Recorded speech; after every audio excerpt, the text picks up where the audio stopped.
এই বর্ধমান জেলা বাংলার শস্য ভান্ডার আর আলু চাষের কেন্দ্রস্থল হচ্ছে এই জামালপুর আর মেমারি।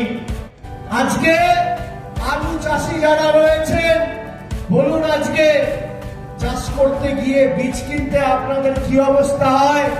পাঞ্জাব থেকে বীজ আসে ৩,০০০ টাকা ৪,০০০ টাকা দিয়ে আপনাদের বীজ কিনতে হয়।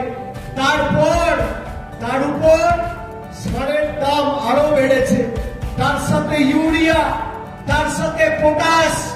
5 বছর আগে 10 বছর আগে যে সরকার ক্ষমতায় এসেছিল বলেছিল আচ্ছে দিন আসবে, আর 7 দিন আগে দেশের প্রধানমন্ত্রী বলেছে 10 বছর আমরা খালি ট্রেলার দেখিয়েছি, সিনেমাটা যদি এবার জিতি তাহলে দেখাবো।